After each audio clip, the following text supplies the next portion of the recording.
From the cornfields of Iowa Speedway, we welcome you to Newton, Iowa virtually and the round number 3 of the Joe's Racing Products iRacing.com Northwest Tour. Hi everybody, I'm Greg Rentz, joined in the booth by Charles Wooten. We do have our Joe's Racing Products pit reporter down on pit road. Wesley Outland will be here tonight for the Joe's Racing Products 151 lap main event coming up. We are in the B main right now, as we are about halfway through this B main to determine the final 6 spots on position plus 2 provisionals from this race. And as you look at it, you're seeing history right now, because Ellie Musgrave leading the way, trying to become the first female winner in Northwest Tour history.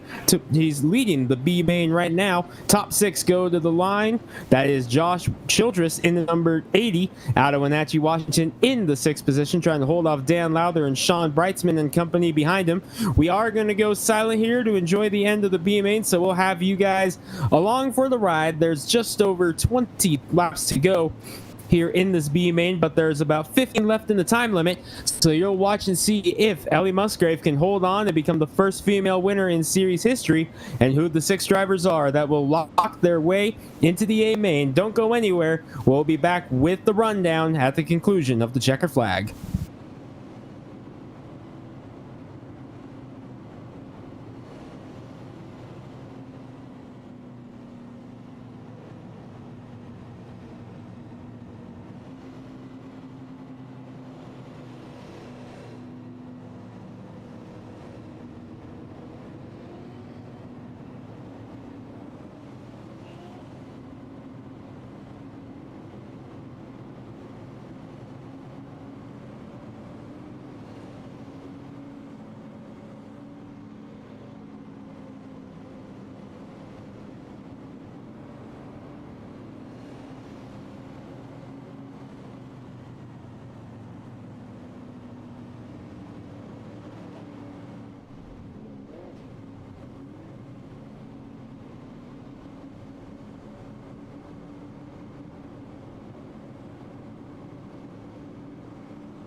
10 laps to go here in the B main. Ellie Musgrave has led all 40 laps completed thus far. She's trying to become the first female winner in Tour history, but the battle is on.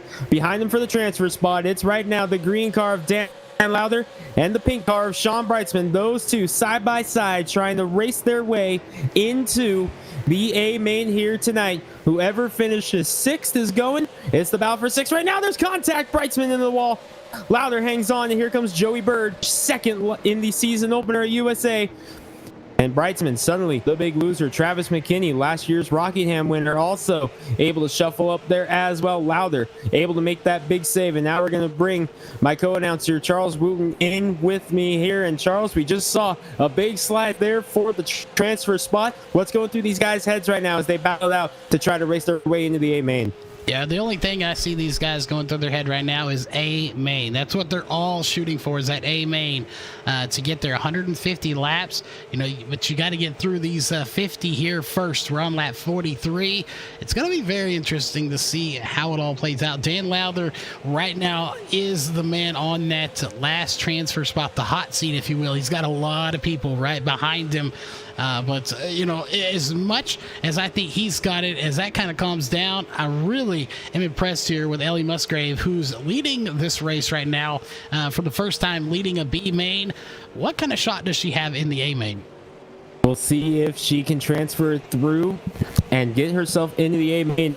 If she can transfer in, she will be sitting very to start in 17th position. The winner of this race will start in 17th position, but she's under heavy pressure right now from the Tucker Dog Special. Brock Denny's taking another peek to the inside. We've seen it a couple times already. Denny's been trying that inside line. BJ Tittard right behind Denny, lurking in the catbird seat if something happens. And behind them, last year's Snowball Derby winner Shane Quinn in the number 4, having to race his way into the B main. Charles, last year's winner of this race, Brad Carpenter, he is having to race his way in, not just through the B main, he has already had to work his way through the C main in car number 31, the other bright green car here in this race, currently scored in 10th. So last year's winner, with just 5 laps to go, is in danger of not even making it into the field as you continue to watch Ellie Musgrave try to lead her way to become the first female winner in Tour history here in this one. It's a B main, but it still counts.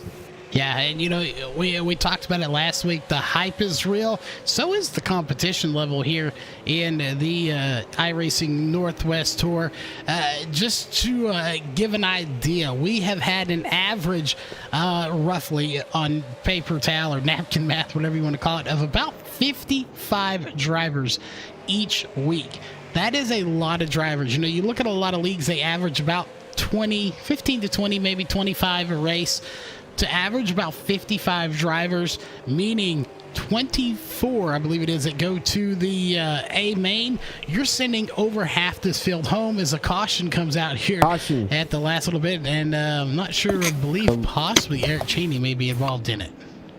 We'll have to go back and look, but I believe this will end it, and I believe we have just seen history, because as far as I'm aware, no green-white checkers in the C and or B main. So I believe we've just seen our first female winner in series history, Ellie Musgrave, going wire to wire in this one unofficially. We will have to wait and see. I'm trying to figure out exactly what happened, but Ellie Musgrave leading the way, and I do believe that this wraps it up, because I do not believe there are green-white checkers in either the B or C. Even if you go green, we're going to be in trouble time limit wise, because there's only 3 minutes remaining in the time limit of this race. It was set for 35 minutes or 50 laps. We had a big wreck in the C main, which took a while to sort out, which is why we were delayed once again here tonight. It has been quite the night in Iowa, over 50 cars in the field, and I believe, though, we've just seen it unofficially right now. We'll have to wait and see, but Ellie Musgrave, Brock Denny, BJ Tidderick, Shane Quinn, Josh Childress, and Dan Lowther are your 6 cars in a transfer spot. Remember, 2 drivers from this race will also receive provisionals on the night. Those go back to the the point standings from last, and this is the final night that last season's points will be used for those provisionals, because starting in 2 weeks at Oxford, we have next Sunday off, but when we head to Oxford in 2 weeks, it will be on this year's points. So we'll have to try to keep an eye on that. But as they come through 3 and 4, looks like the checker flag is going to be displayed, and you are going to have a history-making checkered flag here tonight as Ellie Musgrave becomes the first tour winner, her first female tour winner in series history. This is the checkered flag. Ellie Musgrave unofficially has just made some history. Yeah, and I believe possibly our Joe's Racing Products pit reporter going down to see if he can grab a radio communications with her. We'll see if that's the case. Obviously, he may be waiting just a minute, as a little hard to talk to a driver still on track, but we'll see if that is the case. But again, top 6 make it. You see right there, Musgrave, Denny, Tidrick, Quinn, Childress, and Lowther going to be making it. Names, though, that, like you said, I want to point out that didn't make this to the A-Main. Drivers like Brightsman, Huffine's in here, Carpenter not making it into the race. And these are just some that we know about. Stabnow. Jeff Stabnow, the Possum himself, unfortunately not playing Possum here tonight. He is not going to be advancing to the main race, so definitely unfortunate there. Definitely, and want to take this chance now to bring in our Joe's Racing Products pit reporter, Wesley Outland. And Wesley, first off, 2 questions for you. First off, I believe you did catch up with Ellie Musgrave, but second off, what's your expectations for tonight's 151 lap race here at Iowa? Well, a good evening to everybody. Sorry I missed you on the iRacing Northwest Tour presented by Joe's Racing Products last Saturday or last Sunday while we were covering the race that you were doing at North Wilkesboro. Unfortunately, I had real announcer obligations, and it was an all-nighter. Thank goodness today's real race didn't last that long. Always fun working with you guys on Live Sim Racing and CRN Sports. But I just checked in with Ellie Musgrave. She said, and I quote, "Do not interview me. This is just a B main win.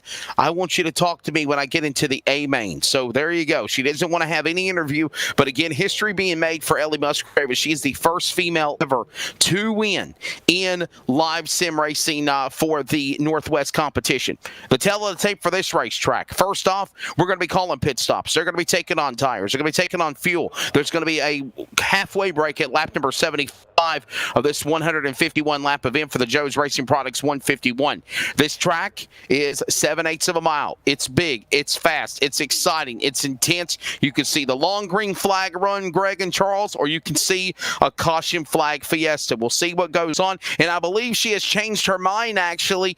She has just messaged me, and I think somebody said, "You need to be interviewed, girl. You need to be interviewed." So we're actually going to interview her now before we get ready to go racing. I'm going to go grab her real quickly, and we'll find out what she's got to say, as again, she is the first ever driver, female, to win in Northwest competition. Ellie Musgrave. Ellie, congratulations to you in the number 23, an historic virtual iRacing moment. How does it feel to beat the boys? Really good, actually. I was kind of nervous about Brock, but we kept it on the track and led all the laps tonight. Well, I know you were telling me earlier that, this is just a B main. It's not an A main, but, this is something special. How does it feel to be the first female driver to ever win in Northwest Tour competition? And now you prepare to go up against these men in the Joe's Racing Products 151. It feels really good, actually, just to get a win. Obviously, it's not the A main, but we're going to go after it tonight. All right, cool deal. Well, listen, we'll let you get focused, get back in that mindset of getting ready for your feature. So congratulations to you. Again, that's Ellie Musgrave. Again, Greg and Charles, you saw it. The final laps of that race earlier. She makes history being the first female ever to win on the iRacing Northwest Tour. Ellie Musgrave now ready to take the boys here at Iowa Speedway. This should be an awesome place that Rusty Wallace calls his Racing Palace. And not only is she the first winner in series history that is a female, she dominated that race, led every single lap in that one to pick up the victory tonight. So big job there to Ellie Musgrave, picking up her first Northwest Tour sanctioned victory in the B main, locking her in to the A main, in which we had 59 drivers attempt to qualify here tonight, Charles. Our field is now set. They are getting these cars through tech now. We're going to be bringing you all the action here on LSR TV shortly, but let's talk a little bit about this racetrack a little bit more. 7/8 of a mile here tonight in the cornfields of Newton, Iowa. For this one, Charles, this is going to be the largest oval track that the Tour hits this season. That, of course, does not count the 2 road courses coming up in the road course doubleheader next month sometime. But on the oval side, this is the largest track they're going to hit. And this is going to be crazy because we are now guaranteed a 3rd winner in 3 races, because last year's winner, Brad Carpenter, does not transfer in through the B main and will have to go back on points, but I do not believe he's going to be there in a provisional. So we will wait and see for the provisionals, but man, this is going to be another very, very competitive race. It is indeed, and I'm not sure. We have a username, so I'm not sure who it is in chat, but we are getting unofficial reports, we'll say, of Breitzman and Dylan Huffines on provisionals. So again, this is unconfirmed. I'm not sure who it is in chat that let us know that, but if it's correct, we thank you. If it's incorrect, we thank you anyway, I guess. I believe that is Travis Barnes in chat. I may be wrong, but I believe that's Travis Barnes. So Dylan Huffines and Sean Breitzman unofficially will be the 2 provisionals. So that will see them start 23rd and 24th to wind up this field. And that's big for Dylan Huffines because he had to come in through the C main as well. Did not get a good qualifying lap that he wanted. Had to make it here into the B main. I saw a question earlier in the chat from XO Ghost Rider XO asking how many make it from heat races or does it go by qualifying times. Here is how it works. You qualify each car 2 laps. And then the top 16 cars will lock in on qualifying time. They are in the A main. However, there's a 16-car invert. So fast time tonight, North Wilkesboro winner Nick Bellamy will be starting in the 16th position. On the pole will be the 16th place qualifier, who just so happens to be the winner at USA Raceway in the season opener, Gary Smith. Those 16 drivers, 1 through 16, will run them down for you in the grid here before this A main. They were locked in. The rest of the field had to race their way in through the C main and the B main. 24 cars in each. So the final 24 cars in qualifying had to race their way in through the C main. The top 6 made it from the C to the B. Same thing applied in that B main, which we just saw the conclusion of here on LSR TV. Plus the 2 points provisionals. Now, the way the points provisionals work are this. Going back for the first 3 races, this is race number 3. Tonight is the final night that resolves to last year's points system. The top 2 drivers not locked in to the A main. That is the key here. Top 2 drivers not locked into the A main in last year's points, tonight being Sean Breitzman and Dylan Huffines, they move on to the A main. After tonight, it switches to this year's points. So starting in 2 weeks at Oxford, when we go to Oxford Plains in 2 weeks, we have next week off, of course, but starting next week in Oxford, that is going to be when we start this year's points. So the same thing is going to apply. The top 2 in points this year will receive provisionals, but this is the final race that goes back to last year. That's why Huffines and Breitzman were in the show, Charles. Yeah, it's definitely going to be a good race coming up. A lot on stake here. Again, last time these guys can, kind of get that mulligan if they didn't make it based off of last season. This season is fully underway here for week number 3. And of course, we've set pretty lofty goals here for race number 3. One of those being, Greg, we're shooting for 150 live viewers during the race. We're at 52 on Facebook and about 52 on YouTube, about 22 or so on the Facebook side of things. Combined 150, maybe we can go for 150 on YouTube alone. We'll see, as we're still waiting for that final lobby to get up and running. I do want to point out, of course, one of the biggest tracks we're going to oval-wise here tonight. Next week, Oxford Plains. it honestly looks like a rundown go-kart track, and we're going to go take super late models to it.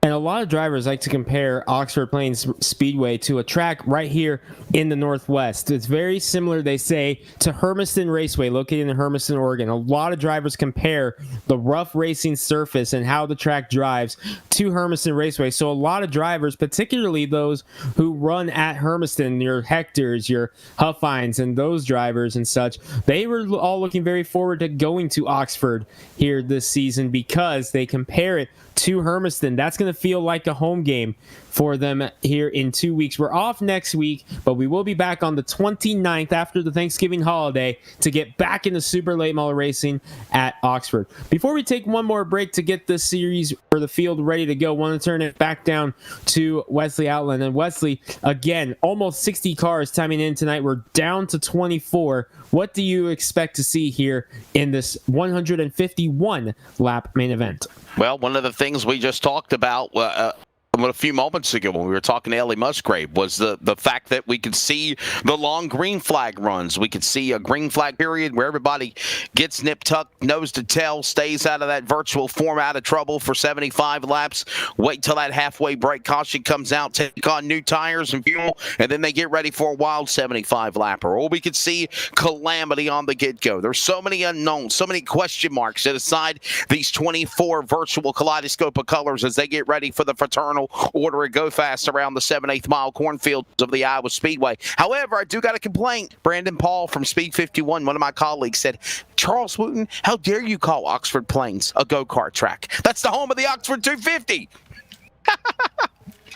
Well, maybe it was the 250 for go-karts. I like go-karts too. Well, we're gonna let Brandon. We're gonna let Brandon and Charles duke it out here on a commercial break. We're gonna cut to commercial. Thanks some of our great sponsors. And by the way, when we come back before the race starts, we're gonna give you guys some information on how you guys can win some Joe's Racing Products merchandise coming up here in just a moment. We're gonna take a quick break to thank a couple of the guys that make it possible, the sponsors of the Great iRacing Northwest Tour presented by Joe's Racing Products, and then we'll be back in action here, hopefully with the A main when we come back. You're watching the Joe's Racing Products 151 here from Newton, Iowa, here on LSR TV, your home for sim racing, and listening live on CRN Sports Radio. Brandon Paul was like, he called it a go-kart track? Really? I was like...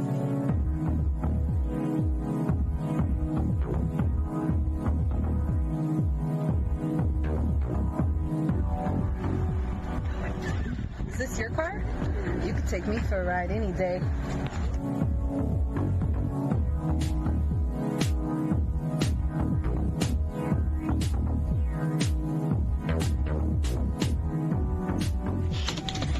Hey, you take me for a stroll anytime.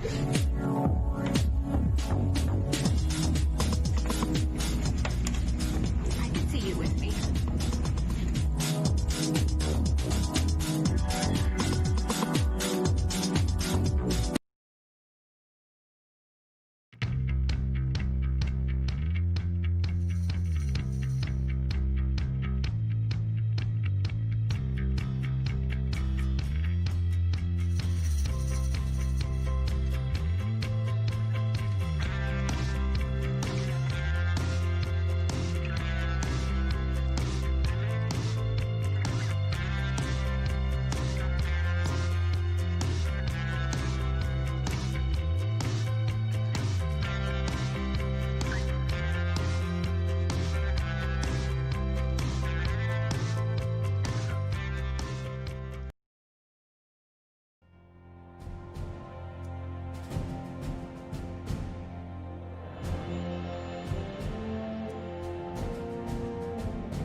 Practice just about to get underway here for the A main. 24 drivers are going to turn it loose here in the cornfields of Newton, Iowa, here for the Joe's Racing Products 151. And speaking of Joe's Racing Products, our great friends at Joe's Racing Products and us here at LSR TV, we want to know how you're checking out tonight's race. So this was pretty popular last week. We're going to do it again here tonight. We are going to do our second ever LSR TV Share Your Chair event. Here's what you got to do. You got to get your phone out. This is going to require some effort. You got to take a picture of how you are watching tonight's race.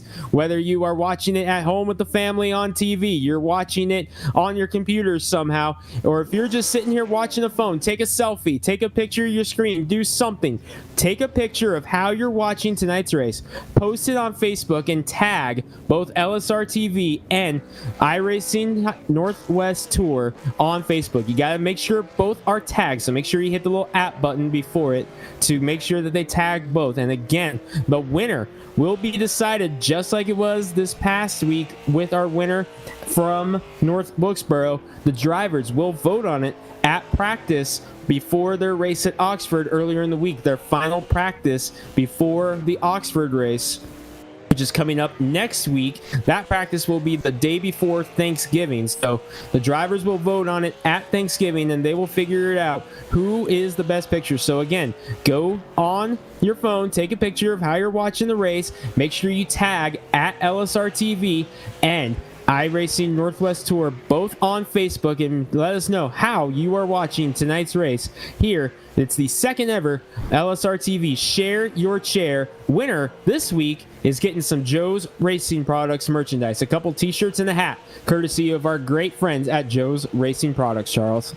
Yeah, and I was still wondering if we're eligible for that. You know, I'm a little scared to send in a selfie because I've already gone through 3 cell phones this year, but I really want to know if we're eligible for this because, I mean, I am watching the race, you know, technically. Hey guys, can I send a selfie with me wearing my Joe's Racing Products reporting apparel? And do I a think selfie? you're eligible if you want to. But I'm already wearing Joe's Racing Products apparel. So yeah, but there see, you this go. is new Perfect. Joe's apparel. That's last Yeah. season. So. Guy didn't do. He's got to enter for the new merchandise. That's his way of trying to get it. So go for it, right. Leslie. Yeah, I got to be ready to go for the Snowball Derby. There you go. You make know sure how to that tag us too. So he does it all the time. So yes, I would say. Did you he's say a bag eligible. of stew?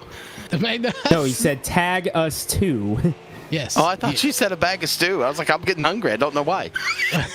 Anyway, Wesley's always hungry, but I can't say I'm not. But After taco wings. yeah, we're not going to run this full 44 minutes out.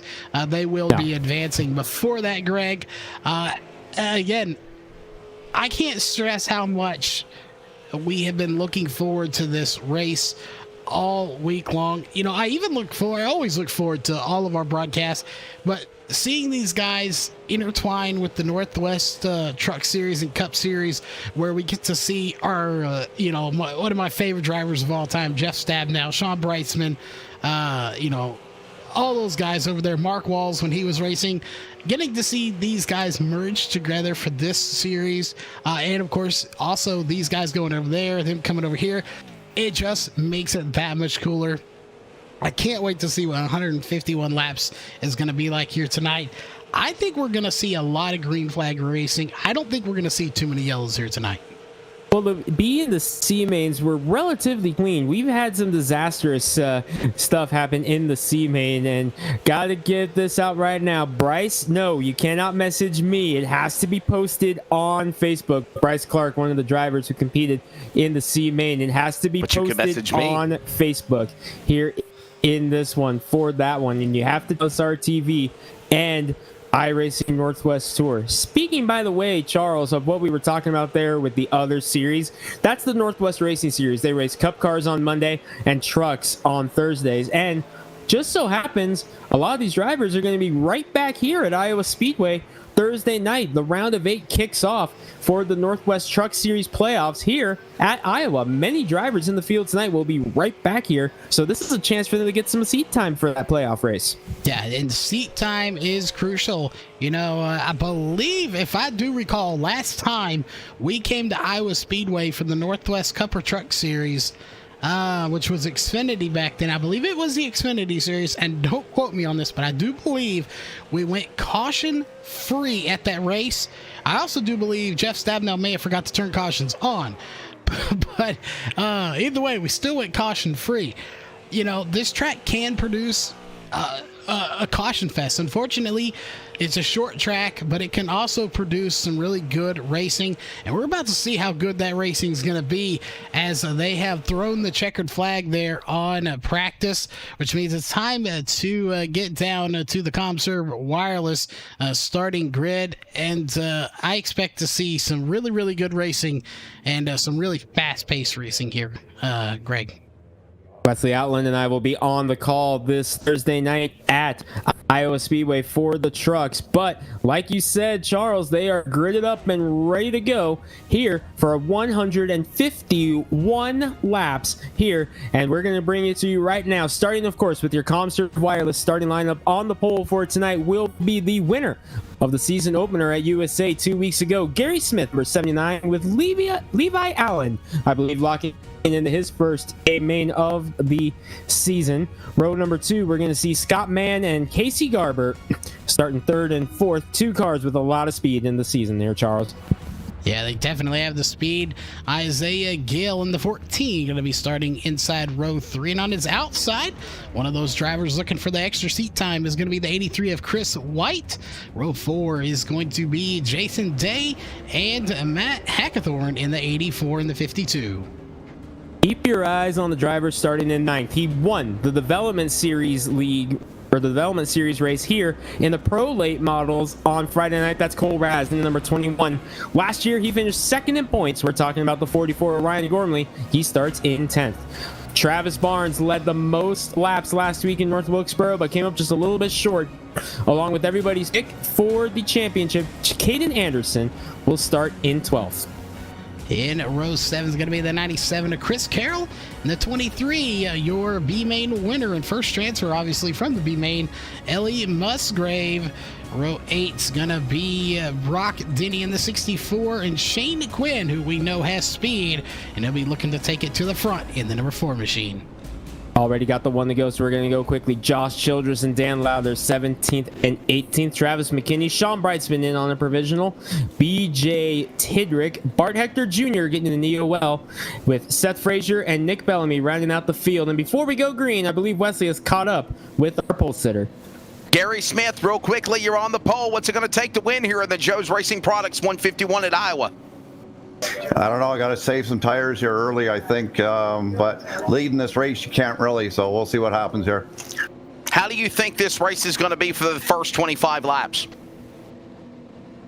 It should be getting spread out a little bit. I hope everybody gives a little bit of room. All right, we'll see what happens. Charles, Greg, pace car ready to drop on. We're ready to go for round 3 of the iRacing Northwest Tour from the cornfields of Iowa. It's set to come to green flag. Thank you, Wesley. We're going to let Gary get going because we're green here at Iowa Speedway. And Smith out to the early lead in car number 79 with Allen right behind him in second. Smith able to clear and try to get it up. Yes, he will. Gets to the wall. Smith leading the way here early. Scott Mann and Casey Garber fall in line. Single file for the first 5. Here, Charles. Yeah, those first 5, you got the little choo-choo train going, but behind them, going on about 6th, 7th, 8th through about 12th here, they have not settled this out just yet. Starting with, I believe that's a 52 down there. It is the 52, the 83, Chris White, Jason Day, Cole Raz, Matt Hackathorn, Travis Barnes, Carroll. They're not done yet. They are still trying to battle for position. And again, I really think we need to see them go single file maybe for a little bit as the 84 of Hackathorn scrapes the wall there. Go, take it easy, go single file for a little bit. You do not want to wear these tires out any more than you have to early in this race. Well, we do have a competition caution in this race here tonight that comes at lap 75, so they will be able to take 4 tires here tonight. That is the only chance they are going to have to take tires tonight, is that halfway caution at lap 75. We'll talk a moment. We had to hurry it along quickly because we were getting ready to go green. We talked about the 16 car invert, but Nick Bellamy, who set the quick time here tonight, had to start tail end of the field in 24th. That is because the top 3 of last week's race at North Wilkesboro received EOL penalties to start off the main event in this one. So him, Seth Frazier, and Bart Ecker Jr., the top 3, they had to start at the tail end of the field. That is why he started 24th of 24. Yeah, and we heard a little strategy, and we'll divulge this information now that the race has already started. We'll see if anybody's watching the broadcast. If they do, they might hear this. But we heard a little bit of a strategy, especially for some of these guys up front, to where we know they're going to have to pit for fuel. If you pit for fuel and tires, it is going to take a lot of time on pit road. We've heard of some of these guys pitting a little bit earlier in the race than other drivers, and it has been a very effective strategy later on in the race. So we'll see if that is the case. Again, if you get fuel now, possibly later, it will help you out because you might not have to pit. So we'll see. I believe it's 87 laps on the tank of fuel is what they can get. So that is your fuel mileage game right now. 89 laps is the distance they can make, but we do have it confirmed from race officials. The only time they will be allowed to change tires is that competition caution. If there's a caution between lap 67 and lap 75, that will count as the competition caution. So that will be when you can get tires. We do have it confirmed. You can get fuel at any point of the race, but you're going to want to be smart about it, and you're not going to want to put yourself in a position where you're mired back, because track position already proving to be so key here. Look at Gary Smith out front, the USA winner, leading the way here early in the number 79. Isaiah Gill to the inside in the number 14. One car in the wall. That's Levi Allen in the 3rd place. Just catches the wall there going off into turn number 1. Casey Garber in the number 96. Getting to run to the inside of him as Isaiah Gill making a move for the lead on Gary Smith. We saw in the C main a lot of drivers were able to get to the inside. We saw in the B main as well. A lot of drivers were able to get to the inside, but not able to complete the pass, Charles. Yeah, it's one thing to get to somebody's bumper. It's another thing to make the pass. As I want to focus on these guys too, but I also want to keep an eye towards this back group. They're still not settled out yet. We'll get to them here in a minute, though, as there you see Gil trying to make that pass still, and it's just very difficult. And I believe, Greg, you pointed this out on week 1. Here when we first started this, you'll see Gil as he'll come into the view right there. He's got them rookie stripes on the back. So does the 41 of Allen. And I believe Gary Smith does as well, but the back bumper is all yellow on that one. Those denote the rookies here in the series, as Gill is able to clear Smith. So Isaiah Gill to the lead, and Casey Garber the big run on the inside.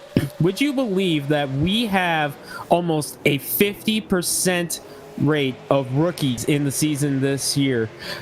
Here in this lineup, almost 50% of the drivers competing this season are rookies on the Northwest Tour. We've got rookies 1-2 right now. Casey Garber, 2nd year competitor in the Tour, 2nd full season with him. He's trying to get a run on the inside of Gary Smith, the USA winner, who won in his debut. Not too many drivers can say they've won a race in their debut in a series. Gary Smith is one of them, winner of the generic 125 back 2 weeks ago at USA in Lakeland, Florida. But one of the rookies I want to keep my eyes on is the guy in 8th position right now, Cole Raz, in the number 21, the Tucson, Arizona track champion and Arizona state champion quite a few times in his own super late model. There he is in the number 21. He won the Northwest Development Series race here on Friday night in the pro late models. They go over under several names here on the iRacing server. You got the iRacing late model tour. You've got limited late models, whichever you want to call them. We call them pro late models here in Northwest because they closely represent our pro late model class that runs here on your typical Saturday night at the racetrack. And Cole Raz picked up the win in that race that ran those cars here on Friday night, which usually runs street stocks, but they switched it over to pro late models for this week. So I'm watching Cole Raz with with a win on Friday in the development series race, getting to get some laps in before this race here tonight. We'll talk more under caution about the rules of the development series that runs on Friday nights, and we'll talk a little bit more about what it takes to run in it and so on and so forth, as Isaiah Gill has opened it up now over Casey Garber. We're 16 laps in. We've been green the whole way, but not because of a lack of action, because it has been all over the place. They're still sorting it out door by door through 3 and 4. Yeah, and the one driver, he's not a loser. He's won, but he's the biggest loser really right now. One of the biggest losers, unfortunately, is at 79 of Gary Smith. He is falling backwards very quickly here, as getting up front. Now he's out to 5th place. He's sliding backwards little bits at a time. He's under pressure now from the 21 and the 41 of Allen and Raz. Of course, Allen also was up there as well in the 41. He started sliding back a little bit early in this race, as we're on lap 17 and now 18 of 151. We're still a long ways away from that competition caution, and it makes you wonder, just are the tires wearing that bad on him, or is he saving just a little bit?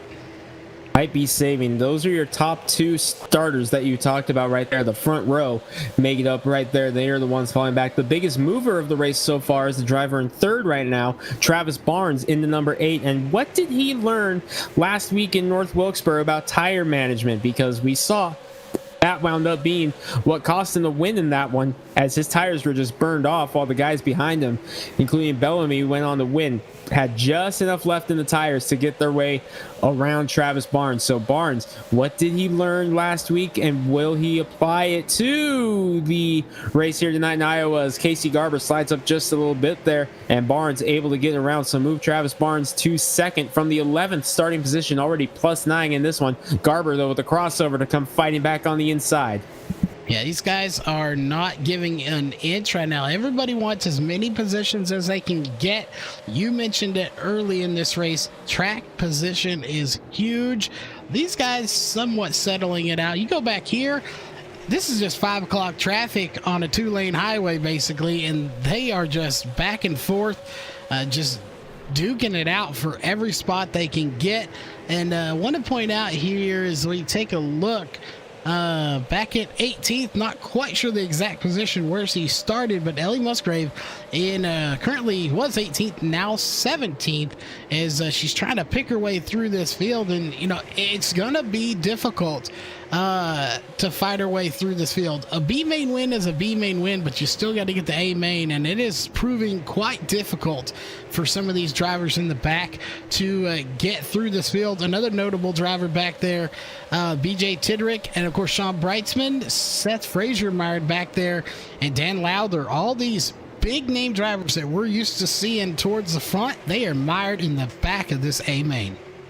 Something happened to our defending champion Frazier in the number 32, because he has lost touch with the rest of the field. He is almost 10 seconds back right now, 24th position. I wonder, Charles, if he knows, hey, there is a competition caution at lap 75. I wonder if he's just riding around right now, just saving it, trying to stay out of trouble, knowing he's going to get a caution and a chance to catch right back up to everybody, as he doesn't really seem to be pushing it right now in the number 32. He's kind of just riding it out right now, doing his own thing, hanging back. We've seen it work before, both in iRacing and in real life.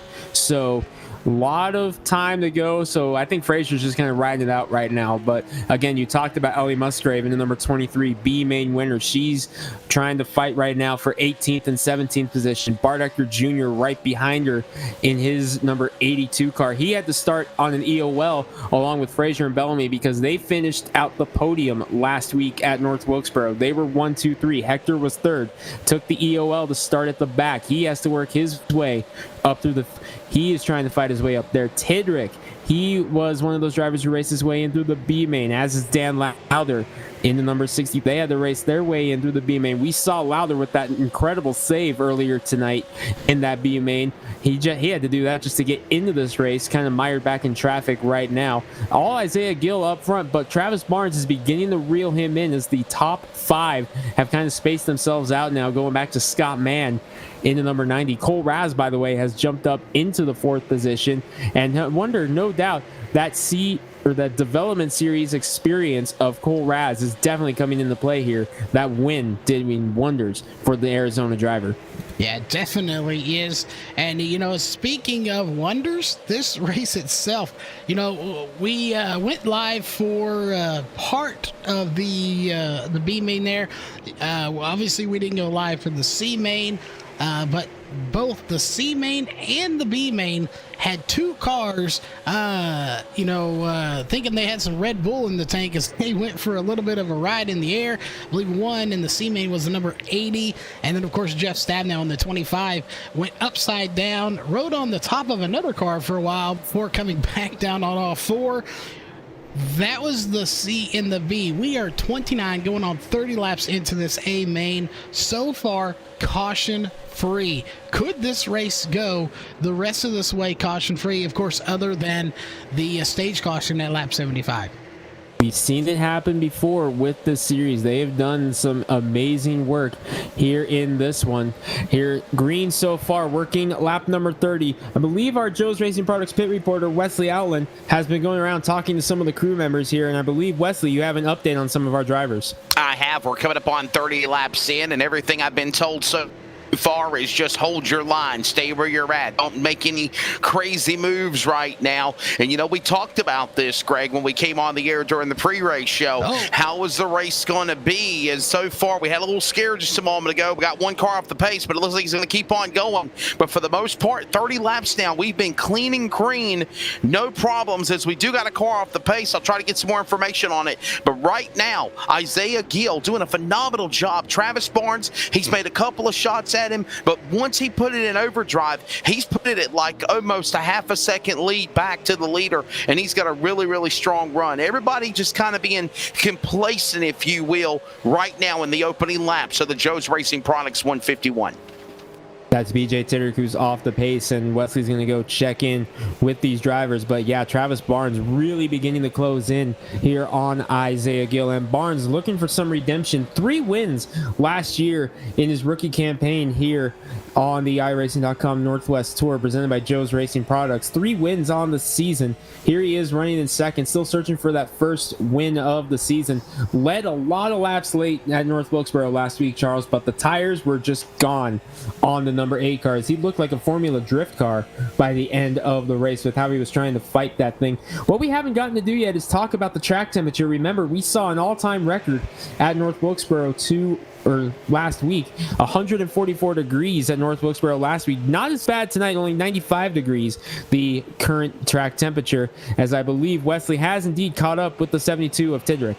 I did. Actually, he got into the back of Nick Bellamy, or correction, flip-flop that. Nick Bellamy got into the back of Tidrick. Tidrick bounced off the wall, kept the car from not spinning out, but it does got a lot of damage, and because of that, it has tightened up the race car. Tight in, loose off the center is what's going on with the car number 72 of BJ Tidrick. He's going to hang back, stay in that 23rd position, out of harm's way, wait for that caution flag, and then when that caution comes out, whether it be at halfway or whether it be the first caution, he's going to try to come down and make adjustments and possibly even a fast repair. So that's what's going on. Bellamy into Tidrick. Tidrick going to play possum, stay out of harm's way until we get a caution to see what he can do for the second half of the race. Remember, competition caution coming up on lap number 75. Unless we get a natural caution between lap 67 and 75, that will be the competition caution at that point. That is the only chance these drivers will be allowed to take tires. And they can take fuel all they want, but if you want to take tires, you've got to do it at the halfway point here, lap 75 of this one. I'm watching the 37 of Caden Anderson, who's worked his way now up in the 7th spot, Charles. He was a lot of drivers' picks before the season started to win the championship this season. Was off to a great start last year. 2 wins in the first 3 races of the season. But some other issues, unfortunately, negated him from finishing out the season after race number 5. Back with a vengeance here tonight in the number 37. Won the preliminary race at South Boston a week before the season started. We did not get to air that race on LSR TV, but he won that one at South Boston to build some momentum moving into the season. It was 150 laps, the distance at Sobo, and 2 top 5s to start the season off. But man, here he is riding in 7th, having a go of it right now in the 37. He just got around Chris Carroll, another one of our rookies, trying to track down USA winner Gary Smith, but Anderson, a lot of speed once again.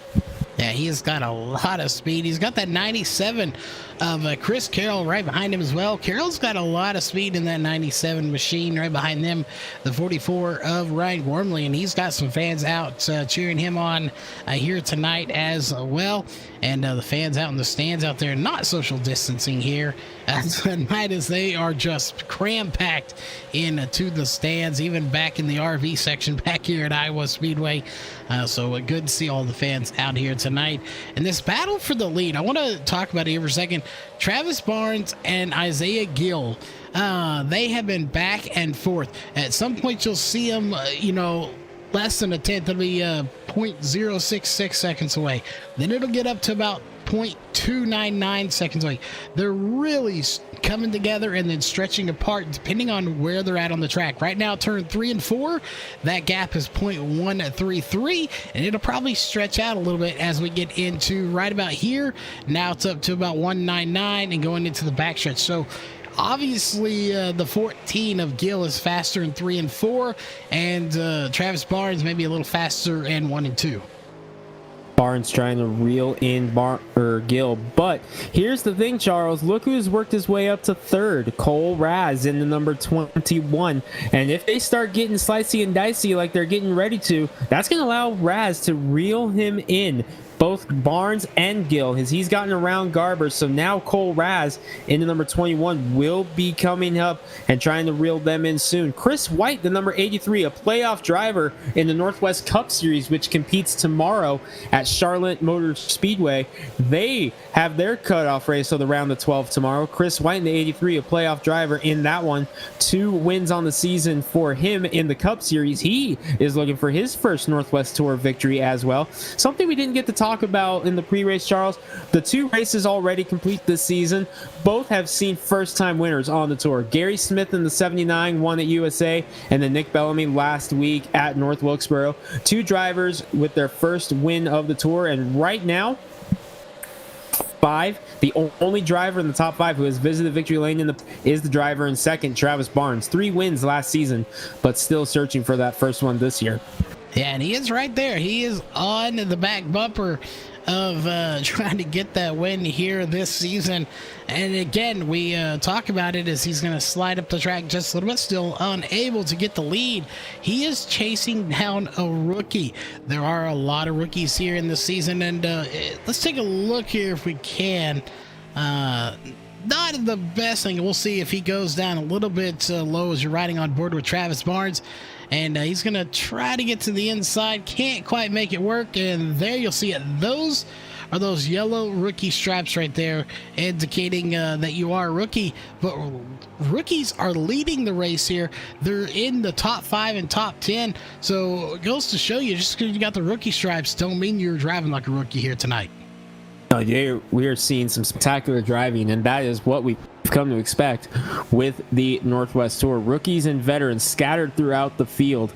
You've got someone who's just making his 3rd start on the tour, leading someone who has 3 wins on the tour, and then Cole Raz, who's only making his 2nd start on the tour. He did not compete in the season opener at USA because he wasn't sure if he was going to be allowed to, because we've talked about it. He races in Arizona in his number 21 car, races at Tucson Speedway. He was not sure if he would be eligible because of that, but he resides in Lake Oswego, Oregon. That is in the Northwest. He is eligible, so as soon as he found out that he could come, he was eager to jump in behind the wheel, and we've seen it in the number 21 as we check in again with Ellie Musgrave in the number 23, and she caught the wall earlier, Charles. You see a lot of right front damage on the number 23. Earlier tonight became the first female winner in Northwest Tour history, winning the B main for 50 laps tonight. She also made history in the Northwest Truck Series earlier this season, Charles. She became the first female to lead a lap in Northwest Racing Series competition. That came at Talladega. Yeah, setting all kinds of records here in the Northwest, or iRacing Northwest Tour presented by Joe's Racing Products, the Northwest Cup Series, the Northwest Truck Series. Just all kinds of records being set and shattered here tonight. That's unfortunate for Ellie there, Musgrave there, getting into the outside wall. Again, I do believe I should be able to get some of that damage repaired, as we're on lap 51, coming up on that 75 or lap 75 competition caution. Get some of that damage repaired, get some fresh rubber on the tires, and get back out here and see what you can do. Again, I heard rumors of drivers coming in a little bit early to pit. We'll see if that does happen, but I believe Wesley does have an update on Ellie. I do, just as much as we found out the information on Tidrick. Ellie Musgrave doing the same thing. Got into a little battle with a couple of cars with Hackathorn and Hector. They got up in the wall. She hit the wall. She's damaged. Car is tight, just like we talked about with Tidrick. She's fighting an ill-handling race car right now. She's waiting for a caution flag. Caution comes out. She's going to obviously take on 4 new sides of rubber, fill up the tanks, and of course also make that fast repair, as she is going to have to come down to the pits here in time being. And she's one of those drivers, Charles, that you just reiterated on, that possibly have to pit before the end of the halfway break on lap number 75. So we're going to keep an eye on that. We're going to watch that. We're going to see what goes on. We're going to watch Tidrick, and now we can add Musgrave to the mix. But again, she's having fun right now and making history, being the first female ever to win a feature race. It's a B feature, but it is a feature here at Iowa Speedway. Thank you, Wesley. Just over 20 laps to go until that halfway break. We have been clean and green thus far. A couple cars catching the wall, but it has been an incredible 55-lap run here tonight. Isaiah Gill feeling the heat from Travis Barnes now in the number 8 up front, as he was right up on the tailpipe of Travis Barnes in the number 14, now peaking high, but he's going to get the wall off of turn number 2, and that's a big shot, as he's going to have to chase it down into number 8. And Isaiah Gill, for the first time, Charles, in about 25 laps, has some breathing room.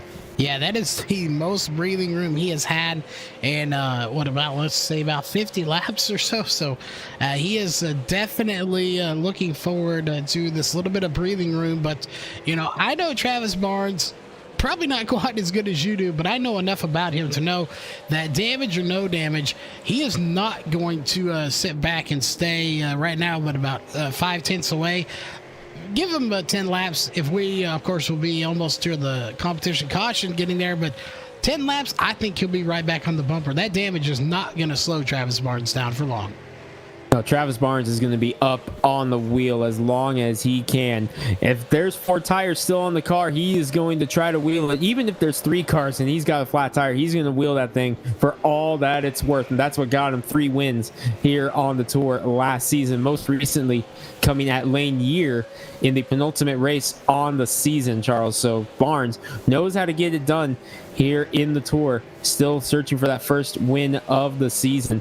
Caden Anderson and Chris Carroll have both gotten around Gary Smith. Now he's in the battle with Montana's Ryan Gormley, who finished second in points as a rookie last season. 2 wins on the year, including the road course race. Yes, this series does hit a road course. They hit 2 road courses. They hit double headers on the road course. Haven't confirmed what the second road course is. And I do know one of the road courses is confirmed to be Canadian Tire Motorsports Park this year. Switching it up from Watkins Glen and Laguna Seca. Hearing rumors that it will be Laguna Seca again this season. Not confirmed, of course, but we do know we are going to hit Canadian Tire Motorsports Park for the first time in series history, up here on our road course doubleheader later in the season. And no doubt Ryan Gormley going to be looking very forward to that. He won at Laguna Seca last year. Yeah, and it makes you wonder, will this be Sean Brightsman? When we go to the road courses, will it be Sean Brightsman's time to shine here? As we know, he's a road course genius when it comes to anything that turns right and left. He dominates in the Cup and Truck Series for the Northwest. Will that transfer over to here? And of course, Jeff Stabnow, is he looking forward to these road courses? We know his history, especially at Canadian Tire. He won, but maybe not one of his favorite tracks still. For reference, that win for Stabnow came last year in 2019. Sean Brightsman swept the week when the Northwest Racing Series was at Canadian Tire earlier this season. Truck and Cup. Brightsman won both of them. here at Canadian Tire earlier this year. One win on the season, or on his career in the Northwest Tour for Sean Brightsman. That came back at Richmond 2 years ago. For Sean Brightsman has not been the Northwest Tour victory lane since then. He has had to race his way through the B main several times, including tonight. Had to start on a provisional tonight. Again, this is the final time that the points provisionals are off of last year's point standings. Starting in 2 weeks when we head to Oxford, it will be off of this year's point standings, as Brightsman thinking 3 wide extreme outside, watching him deep in the back as this battle for the lead heats up again. But Brightsman thought 3 wide on the outside there, as Barnes thinking 3 or outside here. Gill able to shut the door. Meanwhile, look behind them. Casey Garber has been able to get back around Cole Raz for third.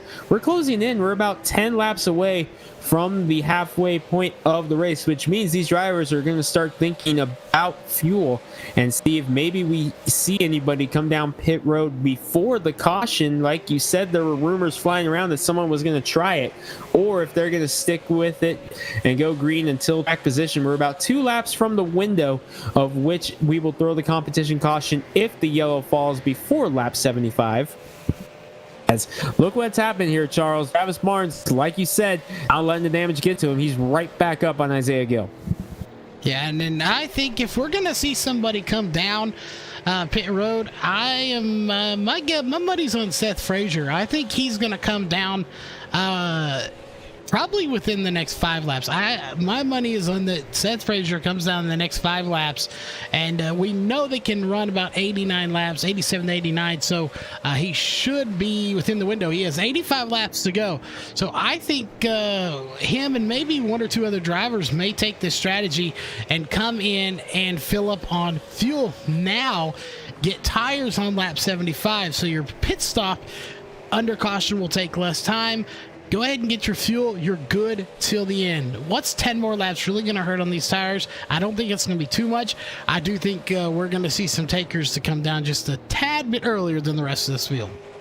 Have to see what happens. Again, you mentioned Seth Frazier. He is the defending champion of the Northwest Tour, second all-time in wins for the Northwest Tour as well, with 4 victories to his credit. The only driver with more, Jason Berg in the number 21, 12 victories on the Northwest Tour for Jason Berg. But you mentioned Frazier. I want you to take a peek at what's going on in his rear view mirror, because about 4 seconds on the racetrack back, let's see if we can get a shot of him down the backstretch. You're going to see your race leaders. There they are. Seth Frazier, something happened on the start and he has just elected to just ride it out for the first half.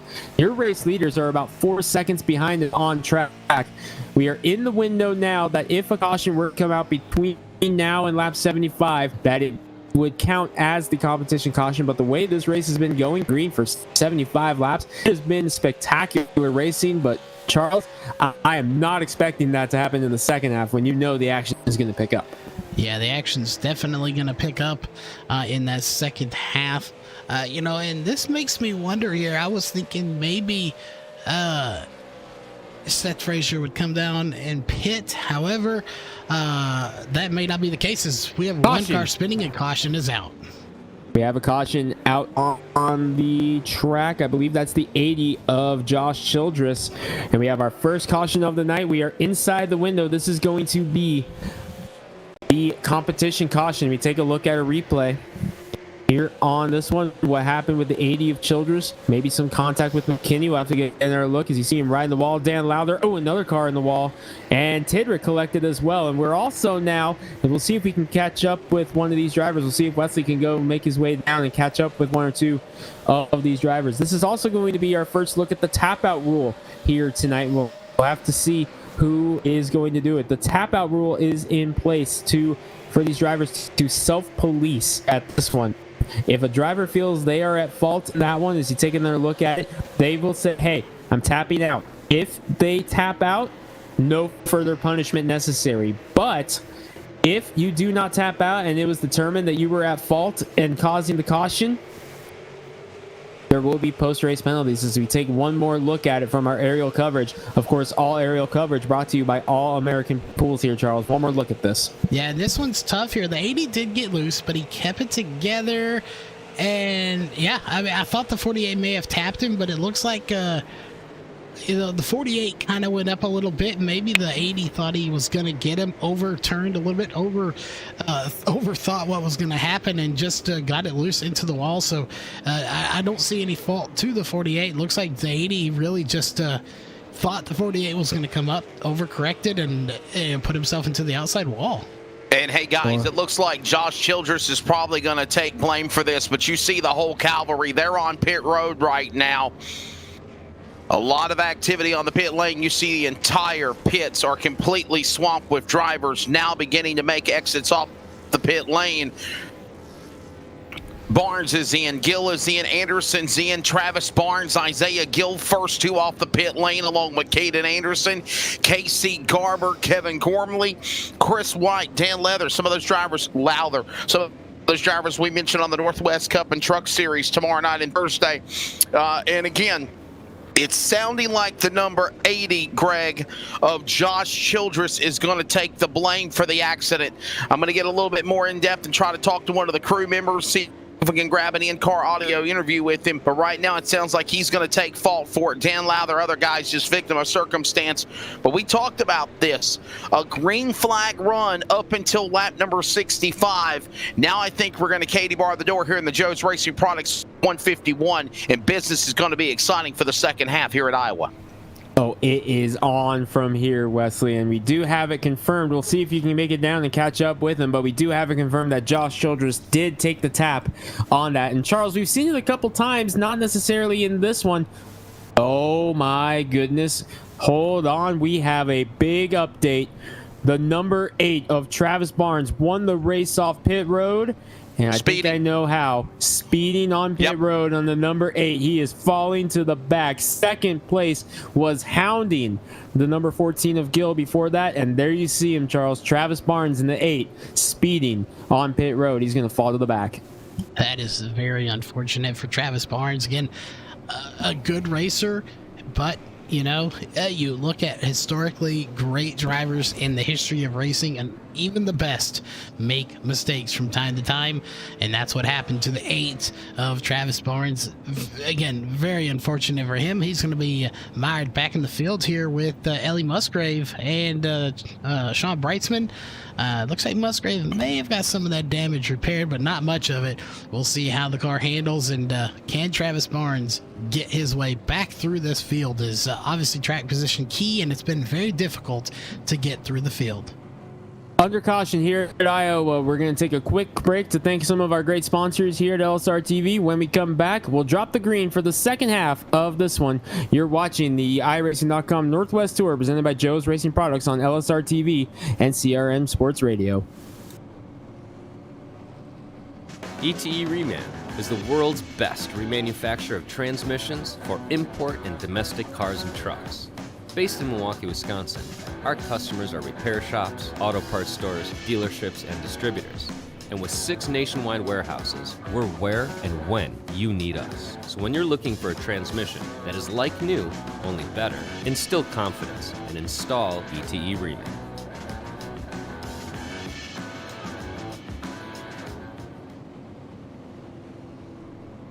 Back here at Iowa, lights are out on the pace car, but very quickly, Wesley Allen has indeed caught up with Josh Childress. Yeah, and real quickly to add what you did say, the number 8 machine busted for speeding. He has to go to the tail of the field with a tough break for Travis Barnes. Still got a lot of racing left to go, possibly with 76 remaining. But Josh, what's your take of what happened, man, to bring out the first caution? How badly damaged is the number 80? You still remain on track, but a lap down. Oh yeah, I just ran out of talent pretty much. Just got the wall, couldn't keep it off the wall. I was trying to keep it on the wall and just ended up spinning out and collecting others, and I feel bad for it. All right, we'll let him get back out there and continue along. And again, a tough break for Barnes, as we were talking about. And in addition to that, guys, we were also mentioning the tap rule, and that's what Childress did, Greg and Charles. He said, hey, you got me. It's my fault. I'll take the blame. No other further penalty. And now he'll go to the tail and try to work his way back to the front here for the second half at Iowa. Yeah, and Saw a Greg, similar one just there. Sorry, Charles. Just saw a similar one there with the 41 of Levi Allen hitting the wall off of turn number 4, and he was able to gather it back up, but he's going to lose several positions. He's now being hounded for 9th position by the Tucker Dog Special, Brock Denny, into number 64. He's trying to make his way up into the top 10. He had another solid run in the development series at Iowa, and this is another chance to talk about the development series here as we settle things down. We didn't get a chance to talk about it. The drivers who are eligible for the development series, this is how you are uneligible. Top 12 in points, same rules apply to the provisionals. It goes back to last year until this weekend. Top 12 in points from last season were not eligible. Other than that, it's anyone with 3 or more wins in the tour competition, or if someone has won 2 this season or the current season, they will be moved up out of competition. So that is how you are eligible for the development series in this one. Cole Raz, just making his 3rd start, picked up the win earlier this season. Oh, and that one, Nick Bellamy, last week's winner, and Travis McKinney get together up in turn number 1, and Bellamy the big loser in that one. But Cole Raz, again, winner on Friday in the development series. You have Dan Lowther and Isaiah Gill, your other winners here in B Series competition. Excuse me, not Isaiah Gill. He almost won the race. Scott Mann, I believe, picked up the victory on that one. Yeah, Scott Mann did, and things are really starting to heat up here late in this race. We have 70 laps to go here. Of the 82, or of the 151, 81 have officially been completed so far. Again, some really good racing. This is mired back in the field. You go to the front of field, not so much side by side, but they're still right there together. Look at this, the freight train that is the front, probably 15 cars or so. You get back here, you're starting to see some battling for the top 10, but the top 9, pretty much single file. Have they decided, we're going to go single file, let these guys in the back duke it out, battle it? And when is go time here, Greg? 10 to go, 15 to go, 20 to go? When do you really just, turn that nitrous bottle and hit to the front? Well, we've talked about this before here on LSR TV. The internal clock is different for each driver depending on how far back you are. If you're like Anderson, Garber, Gormley up in the top 4, you can afford to ride around a little bit. But if you're back around 10th or 11th, such as Hector, Smith, McKinney, Cole Raz and company back there, you got to go a little bit more quickly. And if you're Seth Frazier, who was mired back in 24th that entire first race, it's already go time. He's already climbed up in the 17th position after being 24th on the board that entire first half of the race. If you were at the back, you got to go now. If you're in the middle, you can wait for probably another 10-15 laps, still around 50 to go, but then it's go time. But if you're up in the top 5, you can probably wait till about 20 to go to really start making your moves. All depends on where you are on the racetrack. Yeah, keep in mind, they've taken tires. Well, they don't have to. If they haven't taken tires yet, they're not going to get to. So you really had to take tires on that last, and well, hopefully only caution of the night. But if you didn't take tires, well, then you are unfortunately SOL. You are out of luck here as far as tires go. So, hopefully everybody took them. We're seeing anywhere from 26 to 35 second stops. So I'd imagine tires were taken during that stop. Again, if you weren't, you're going to be hurting later tonight. Had to go the entire distance here on that first set of tires. No doubt you took 4 tires. Wesley, you may have an update on pit road. I do. You guys were talking about strategy. When do you go? A lot of guys on the pit lane and the crews are talking about going between lap number 100 and 125. Some people think that they're going to take about 40 or 50 laps to try to go after it. Another group of drivers say, hey, I just need 30 laps. 30 laps remaining, that's when we're going to take it to the limit. So I believe when we go into triple digits to lap 130, the intensity is going to pick up for these drivers to try to win here at Iowa for the Joe's Racing Products 151. Keep an eye on them, and as everybody is still trying to run down Isaiah Gill, what a strong run he has in the 14 car. Caden Anderson, man, he's come so close winning out of the Northwest Cup and Truck Series as well, Greg, the last couple of weeks. Could it be a way to kickstart things in the next round of the playoffs for the Cup and the Trucks at Charlotte and Iowa this upcoming week? Win in the super late models of the iRacing Northwest Tour. He sits right right there, nose to tail in that second position, ready for the opportunity to go. The question is between 30 to 50 remaining. Thank you, Wesley. One car coming down pit road. It's the number 52 of Jason Day. You can catch up with the 52 of Day and his crew and see what happened. I see a lot of right front damage on the number 52. So Wesley going to make his way down there to see if he can catch up with Jason Day, driver to number 52, who pulls on the pit road here. Josh Childress and Ellie Musgrave, the two drivers, one lap down in that one. And here in this one, you called it, a lot of drivers who are waiting around for the final 52-25 laps for this one. And he mentioned Caden Anderson again.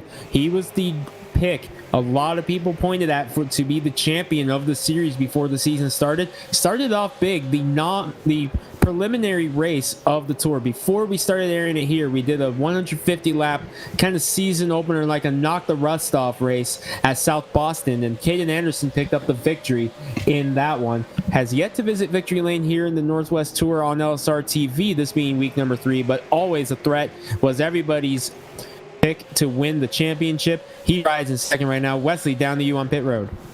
Yeah, I got an update on the 52 of Jason Day. If you remember, he was actually one of the drivers involved in that accident along with Josh Childress, where he said, I'll take the tap out. It's my fault. He got a lot of damage. It took about 4 to 5 minutes on the damage clock to have to go through getting repairs done. His car is still way off the pace, still in trouble. He says, I am going to get on lap number 89. Jason Day, the first retiree here for the iRacing Northwest Tour Round 3 at Iowa. Thank you very much, Wesley. Unbelievable. We made it 89 laps with all 24 cars on the field. And here we go. Caden Anderson to the inside of Isaiah Gill. He's been waiting for the last 10 or 15 laps or so since the restart to get a run. We go on board with the number 37, two-time winner on the tour. Now we're checking in with Gill, who's on the outside. They're still side by side going into turn number 3. Gill stuck on the outside. Anderson going to see him pop up in the screen here momentarily as he tries to get a run off. Gill able to clear him though, so Isaiah Gill able to hold off Anderson for now, and look what this did, Charles. That brought Casey Garber right back into the fold. Yeah, it did, as you see right there, and we'll go to the right rear. And again, loving the camera angles here, what we have, and just look at this battle going on. You see, we're on board, of course, with Anderson in second. There's third, fourth, fifth, sixth, and seventh, all right there together. A little bit of a gap. Then you have more cars behind them. But here comes that 96 of Garber. He's going to try to get to the inside. Can't quite make it work. He'll have to regroup and try again, as we have 55 laps to go. It's go time. You've got to get to the front, just because of how tough it is to get by somebody on this track. You've got to go. Oh yeah, it is go time for sure, and one driver is taking that to heart. I'm looking at the number 82 of Bart Hector Jr. Started 22nd after the EOL penalty, having to start at the tail end of the field. There he is, right there in the white and blue, the LSR TV Joe's Racing Products Chevrolet. Shout out to Mike Wood Race Designs for designing several cars in the field, including that number 82. He started 22nd. He is up to 9th, trying to climb through the field. He's got his teammate Brock Denny right behind him in the Tucker Dog Special. Levi Allen, the outside pole sitter, right behind him. But here comes Hector to the inside of another teammate, Dan Lowder, in the number 63. They're all trying to fight their way up to the field. Go time for the boys that started near the back. Hector, Lowder, Denny, and company, all trying to race their way up there. It's go time here, Charles. It is go time and show time. Again, this is where, the old saying comes in. You have, as we're coming up on 52 laps to go. So for the fans out there, we'll check it to your laps to go. 52 laps to go. This is what I like to return to as, you got to put up or shut up. You've got to get to the front, or don't complain about not being in victory lane when it's all said and done. Also, to our great fans watching at home, another reminder to enter the Share Your Chair competition here on LSR TV. Have to assume we're the only channel that gets to do this. Here we got some Joe's Racing Products merchandise up for grabs. All you gotta do, take a picture of how you're watching tonight's race. Drop a selfie with the family. Do something. We got a big wreck here. That's Shane Quinn, the Snowball Derby winner, into number 4, and we are still green as that is off the racing surface. does not throw a caution here in this one. Shane Quinn, the number 4, last year's Snowball Derby winner in the Northwest Tour, off the pace and in the wall. We take a look at the replay. What happened here, Charles? This may come down to just a little bit of aggression. People trying to get to the front. We see that is the 8 right there, just trying to put it through the middle. Wow, and Barnes trying to make his way up, and Quinn hitting the wall, and unfortunately does not bring out a caution. That will no doubt still go to the review board. Remember, we talked about the review board a little bit last week at North Wilkesboro. The review board here for the Northwest Tour is made up of a list of 5 to 6 drivers in the tour who compete. And here's the thing, nobody knows who the tour or the review board is. It could be the driver in the lead, Isaiah Gill. It could be the driver back in 24th, Jason Day. We don't know who the review board is. Heck, it could change every week. It all depends on who the powers that be pick for this particular race. They will review the race and determine who is at fault in all incidents, mostly yellow flags, but I have to imagine that one is going to go to review anyway, despite the fact that it did not go yellow. But that is another way to keep track of the tap out rule and make sure everybody is owning up to it. They want to have the drivers behaving themselves, and they want them owning up to responsibility. So the review board in place as an extra bonus. You're going to see the drivers policing themselves with the tap out rule on cautions, but have to imagine that that is also going to go to review board. Wesley.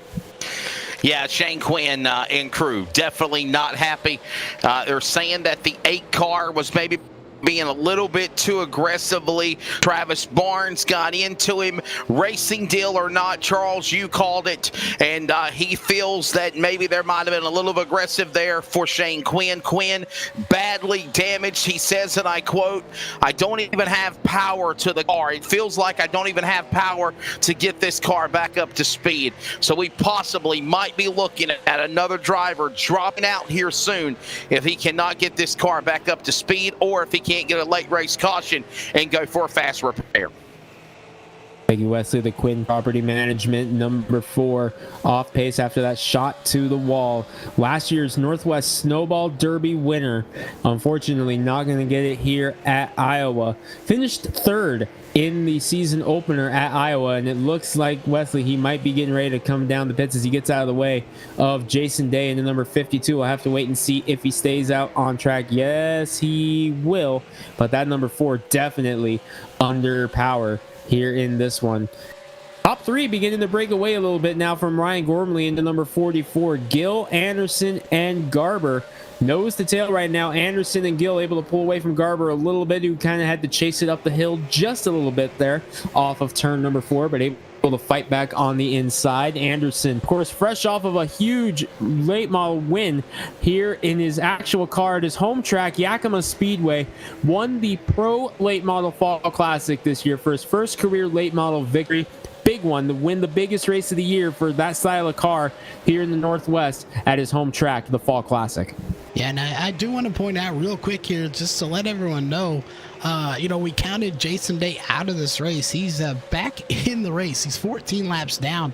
So we are now 42 laps to go in this race, and we actually have all 24 drivers, while not on the lead lap, they are still in the race. Unbelievable stat here right now. All 24 drivers in the field. Your top 10 are as you see them on the ticker: Gill, Anderson, Garber, Gormley, Chris Kelly, your top 5. Another Chris White in 6. Scott Mann having a nice run. Bart Hector Jr., Dan Lowther, Brock Denny, your top 10 as they run right now. Travis Barnes, after getting the penalty for speeding on pit road while running in 2nd place, now up to 11th. However, had the contact with Shane Quinn earlier that may have knocked him back. We'll have to wait and see what happens as a result of that. But by the way, look who's right behind Barnes in the number 8. Last week's winner, Nick Bellamy, started shotgun on the field as he gets loose off of turn number 2, got really close to the wall on the 20. He's gonna have to track down Barnes again. Yeah, there's some big movers in this race. There's also some, unfortunately, some losers in this race. And, again, we use that word lightly. We don't think anybody in the race is a loser, but unfortunately, every sporting event has to have a loser. That's just the way it is, whether it's racing, that other sport that they play on Sundays. But, right now Nick Bellamy is moving to the front. He had the EOL because starting on the back, he's made his way up. Unfortunately, somebody like Travis Barnes, he's doing good now, but he did have a penalty earlier for speeding on the pits. He's recovered from it, but people like Childress, Day, Musgrave, Quinn, they're not having the nights, and so as well as the 79 and the 41, they were your front runners earlier, not having the day they wanted here tonight. Yeah, Levi Allen caught the wall big on the restart. Has fallen back to 20th. Gary Smith just one spot ahead of him in 19th. Smith, of course, the winner at USA, led the first 20 laps of this race tonight into number 79. Since then, it's been all Isaiah Gill into number 14. There you see Smith right in front of Ellie Musgrave, who made history earlier tonight. The first female winner in Northwest Tour history, getting the B main victory tonight. Unfortunately, the number 23 caught the wall earlier in the race and has not been able to recover just yet. No fast repairs available for the drivers here in this series, as they just have to try to chug along with the damage they've got for another 35 or so laps. Wesley with an update on Sean Brightsman, I believe. Okay, so we're talking about history-making moments, right? Luke talked about what Ellie Musgrave did earlier, being the first female winner of a B main for the iRacing Northwest Tour, presented by Joe's Racing Products in Iowa. Sean Brightsman made history this past Thursday night with the Northwest Truck Series, being the all-time winner of Northwest competition, whether it is for the Cup or the Truck Series, at 54 wins, surpassing Mark Waltz, one of the greats. But again, and I've noticed this the last couple of weeks, Greg, dominant in the Trucks in the Cup Series, but struggles on the Northwest Tour. Why do you feel that is right now he sits currently on the racetrack in the 16th position?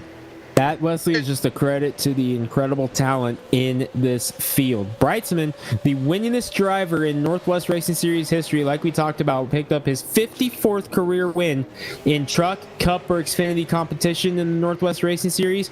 Brightsman only one victory here in the Northwest Tour. That came 2 years ago at Richmond. That is just a shout to just how much talent is in the series, Wesley.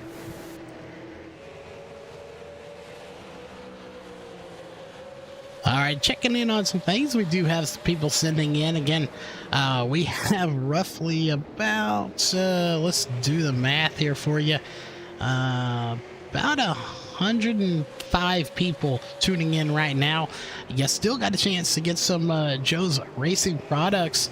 So again, let us know. You got to tag the iRacing Northwest Tour and LSR TV. Just add us on Facebook, tag us in your photo, whether it's a selfie with your TV, a selfie with your family, whatever it may be. Tag us both, the series, iRacing Northwest Tour, and LSR TV to enter. And, it's free stuff. You can't go wrong with that, Greg. Yeah, free stuff. Who doesn't love free stuff here? Again, the drivers will vote on the winner next Wednesday at their practice at Oxford for the next race, Oxford, which a lot of drivers have circled, Charles, because we talked about it a little bit in the pre-race. That track to them represents Hermiston Raceway in Hermiston, Oregon. Very similar racing surface, very similar layout, similar length, everything. A lot of drivers call Oxford the Hermiston of iRacing, so they love being able to go to Oxford and represent here for Hermiston. Wesley is caught up, I believe, now with the crew on the second place driver, Caden Anderson. Okay, so I just checked in on both drivers that are currently in the 1 and 2 positions as we approach under 30 laps to go. One driver I just spoke with, and that was Isaiah Gill. His crew, they said, keep going, don't stop. Everything's flowing perfectly for car 14. Look for that checkered flag. The other driver, Caden Anderson, he says, and I quote, "It feels like I'm driving a dump truck right now. All I can do to hold on to this second position, the car's tightening up on me, and believe it or not, I've used up my tires. I really don't know what it's going to take to get an opportunity to go after Gill, as he's also on the defense, Greg and Charles, his back door as they go back to turn 1. Yeah, pushing like a dump truck. That's, Greg, that's not how you want your car to handle in the closing laps. You want that thing to be, in my opinion anyway, I like my car a little bit loose. I want it free handling. I want to be able to put that thing wherever I need to make the move happen. And if it's pushing, you can't put it down where you want it on the bottom. It's just going to push up to the top. And unfortunately, you know, that could cost them the win here tonight. For Guys, me, I'm a little... Greg, I don't know if you noticed. I'm sorry, but are you noticing, gentlemen, that as he goes into the corner, the car wants to stay up in the top of the banking? He tries to push it down to the bottom, and the car just wants to shoot back up to the top. That's the expression of driving it like it's a dump truck, because it wants to go to the top of the racetrack. It does not want to run the preferred line, the best line, bottom of a speedway. So that's a big problem in itself, just trying to run down the leader to win the race, but also having problems on the car, Greg. Thank you, Wesley. And I want to say, just going back to what Charles said here, liking the car just a hair on the loose side. I actually prefer mine just a little bit on the snug side, not like plowing up like what we're seeing right now with the 37 and company, but I like mine to have just enough that I can fight it and bring it up to the wall just a little bit, because I like to run top of the racetrack. So I kind of like it being just a little bit snug and just try to run it and get a nice run off the top. Unfortunately, right now, I think the car's gotten too tight for these drivers as they try to fight their way through. Battle beginning to brew here between Chris Carroll and Ryan Gormley in the 4th position right now. This is allowing Chris White and Scott Mann to close back into the mix. Bright Actor Jr., the final car in this 8-car train right now, in the 8th position. As Anderson, he's going to try the outside now, Charles. All about Isaiah Gill. This is the first time we've seen Anderson go, and with the car being tight, this may be the right move.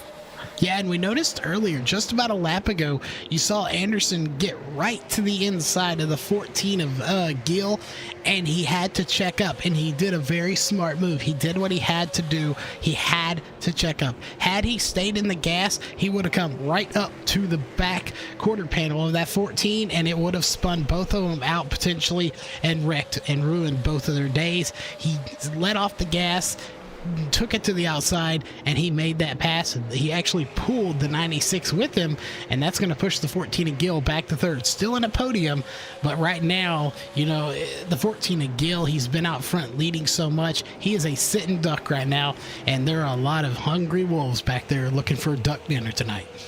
And one of them just took the lead. Caden Anderson leads at Iowa with less than 20 laps to go. Actually, exactly 20 laps to go, because we're going 151 laps here tonight at Iowa. That extra lap here tonight, 151 laps the distance, and Caden Anderson in the number 37 trying to pull away from Casey Garber in the 96. Remember, Garber, he's looking for his first Tour victory in the number 96. He's going to take a peek to the bottom here of Anderson and go for the lead. Garber searching for that first Tour win, trying to keep the streak going of 3 first-time winners in 3 races here in the Tour. Garber with a nice run on the outside of the track. They're able to get right up on the back bumper of Anderson as the battle for 4th picks up again between Gormley and Carroll, and Chris White back there just licking his chops. And this is helping drivers like White and Mann and Anderson, drivers who intend to run the Northwest Cup Series race next Monday here and the Truck Series this Thursday. Yeah, and I'm a little wondering about Scott Mann there. He got up in that loose marble stuff. Look, he's running right in that loosey marble stuff up at the top. That's not ideally where you want to run. He's making it work, though, but we'll see for how long. He does slide back just a little bit. But again, that loose stuff, not ideally where you want to be. And you can see it here, the 2 distinct lines. You see one is, we'll wait till we go. Let's actually go to our drone cam if we can and look at it right here. You see the line, and you see all that loose debris crap they've thrown up onto the top of the track. You know, that's not where you want to be on a racetrack right now. No, you really do not want to be up there by the top. Of course, all aerial coverage is brought to you by All American Pools. We haven't gotten a chance to thank them a whole lot because we've been clean and green for pretty much this entire race here as Anderson leads the way. You see Garber up there in second, and notice Anderson taking the higher line. with the way the car is handling right now, with it being tight like this, he's having to take it a high line. He's not able to drive it right to the bottom. And again, Iowa, famous for multi-groove racing. You can see drivers play around with different stuff. Here, we saw a lot of drivers experimenting in the development series race on Friday night. That was won again by Cole Razis. Garber to the inside, looking for the lead in the 96, trying to get his first win on the season. Anderson, though, with a nice push off of turn number 4 to get the lead back, but Garber took a big swipe there, Charles. Yeah, this race is almost turning out like plate racing in a sense. It's not, but it's kind of that way. You're out front as long as you're good, but if somebody can get to your inside or your outside and they can have somebody come with them, you kind of get freight trained to the back, at least a spot or two. That's what happened to the 14. And right now that 96 of Garber's trying to size up the competition, figure out which line is better, and take possibly Gill and maybe Gormley with him and see if they can't make their way to the front and get a podium, or in this case a win for the 96. But he hasn't been able to, as we're coming up on 12 to go.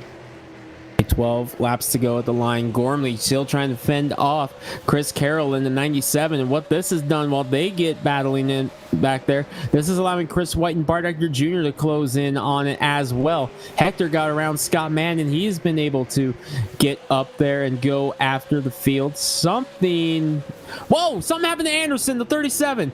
What in the world just happened to Caden Anderson in the number 37? He is on the apron, and he's coming down pit road, Charles, and Travis Barnes also pitted. What is going on here? Wesley's going to have to go down and see if he can catch up with the field. Is something going on? Are our drivers having some kind of issue? Because Barnes and Anderson both on pit road now. Yeah, this is something we'll have to wait and see till he finds out, but we know they can make it around 89 Oh my God, laps. hey guys, listen up. They're running out of fuel. Oh my goodness. Going to be 10 laps to go this time, and the drivers are running out of fuel. Did they put enough fuel in the car to try to get going, or did they sacrifice fuel for track position? And how long can these drivers make it? This is going to turn this whole thing up on its head now. Again, these guys may have been planning. We see this in dirt racing a lot. They probably planned for some caution laps that would save them fuel. We did not see but one caution here, or did we see? I believe it's just one, the competition caution. That's the competition caution so far. 9 laps to go in this one, and now drivers have to be sweating on the fuel mileage. So now, who has enough fuel in their car to go? Got here, and there's another one. Isaiah Gill, the driver who led the most laps today. He's slowing down and coming to pit road, Wesley. That is unfortunate. So many drivers that were doing so good, and I believe, nope, that's still Gill that's down there. I thought maybe another driver having issues. That's going to give the lead to Garber now. Does Garber have enough fuel to make it to the end, though?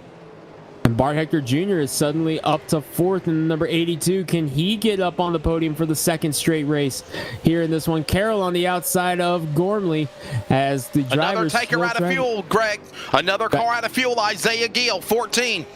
Yeah, Gill coming down pit road a moment ago to get fuel. Garber out now to about a second lead over Gormley and Carroll. And here another one might be coming in. Nope, excuse me. It's false information there. Gormley pushing up the track and getting to Carroll. They keep it going, but Hector is going to be right there to pounce. We are in the closing stages. Can Casey Garber pick up his first tour victory? Yeah, right now you can rest assured if anybody's coming down pit road, it's for fuel. That is the only reason you would come down if you're running out of fuel at this point. There's absolutely no other reason. The real question is, can Garber make it on fuel? And again, I really think these guys counted on 2, 3, 4 cautions to save a little fuel, and it's not happening that way, and they're running out of fuel now because of that.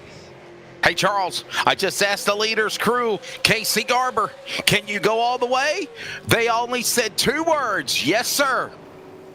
Casey Garber feels he is good on fuel, trying to make it here in this one. Bart Hector Jr. has fought his way up to third in the number 82.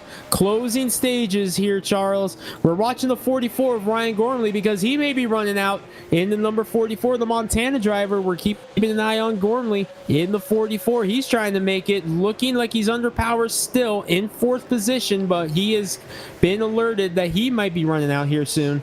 And I want to point out here, we can see pit stop times on our back end here.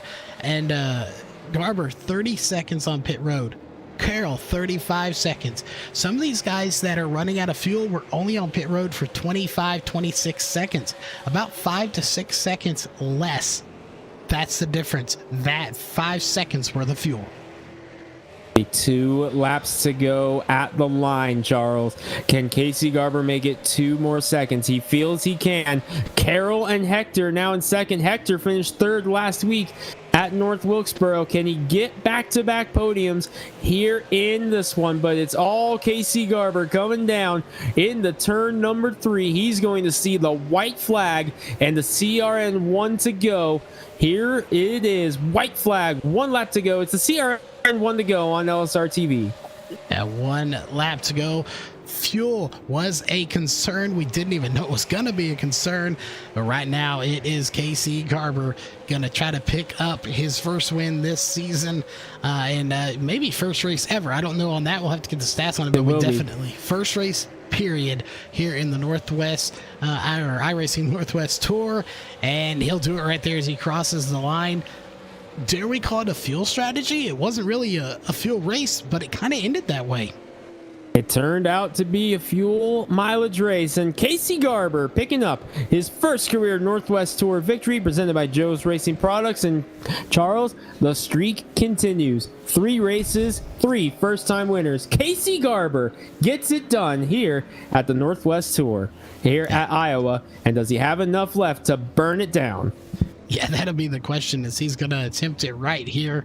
And definitely will make an interesting write-up for the LiveSimRacingTV.com website, as they're going to line up, get their photo taken from the track photographer there as they go semi sort of in a straight line anyway. But oh man, what a race. Again, 3 races, 3 winners, and also 3 outstanding finishes. Outstanding performance here tonight from Iowa Speedway, and Casey Garber picks up his first career victory. And Charles, let's take a look at the unofficial results as the top 3 sit there on the podium. Chris Carroll, his career best finish, coming home in second. Bart Hector Jr. second straight third place, with Ryan Gormley and Scott Mann rounding out the top 5. Chris White, Sean Breitzman, Brock Denny, Nick Bellamy, and Seth Frazier fights back to finish 10th. Yeah, top 10, a good run for them. 11th through 20th going to be Cole Raz. Matt Hackathorn finishing at 12th. 13th going to be Travis McKinney. 14th going to be Dan Lowther. 15th going to be BJ Tidrick. Gary Smith that ran up front for a little bit, then falls back down to 16th. Ellie Musgrave, again, getting the win in the B main, just couldn't quite make it to the top 15, just a few spots short after damage with the wall and another driver. 18th going to be Travis Barnes, 19th Isaiah Gill, and 20th going to be Levi Allen, another front runner there for just a little bit in 20th. Rounding out the field was Josh Childress in the number 80. Caden Anderson was looking like he had a shot at the victory, ran out of fuel late, which triggered the domino effect here. Jason Day and Shane Quinn round out the field in this one. Well, we're going to go down and see if we can catch up with our top 3. We're going to cut to thank our sponsors here, and when we come back, we'll have your top 3 on the LSR TV post-race show here on your home for sim racing and CRN Sports Radio.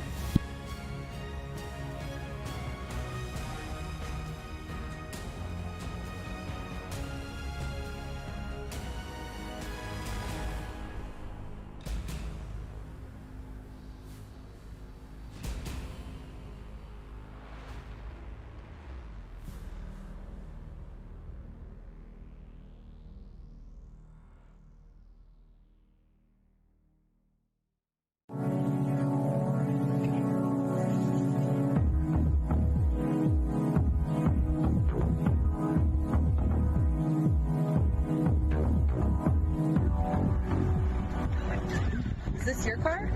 You could take me for a ride any day.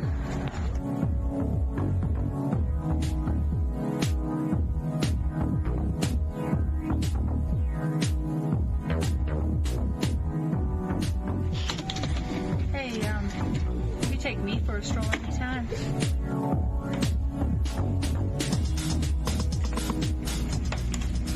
I can see you with me.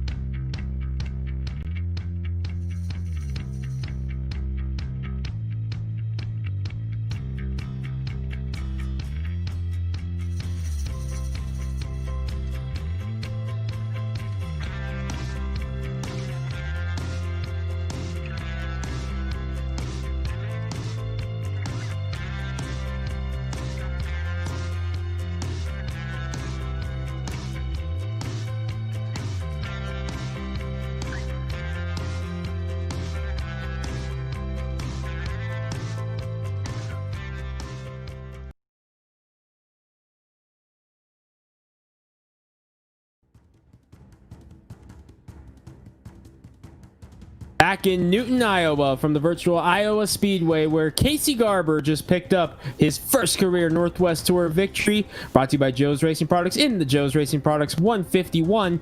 But for the second straight week, Bart Hector Jr. gets a third place. Wesley Outland is with him. Hey, up 19 positions when it's all said and done. He'll go on the podium, and the driver, the number 82, Bart Hector Jr. Bart, third place. It's got to be like a win. What a way to redeem yourself here tonight. Yeah, two-thirds in a row. This one was kind of hard to believe just because passing was so hard, but the bottom, you can make it work. You just really had to use your brakes to get it to rotate, and that's how I was able to make all those passes. And then a couple guys cut it close on fuel at the end, so I was able to get up to third. Did you ever believe that this race would end up the way that it was? One caution flag with a multi-car accident, which they called that as the halfway break. And then from there on, it was clean. It was clean and green. What was your take of the race tonight?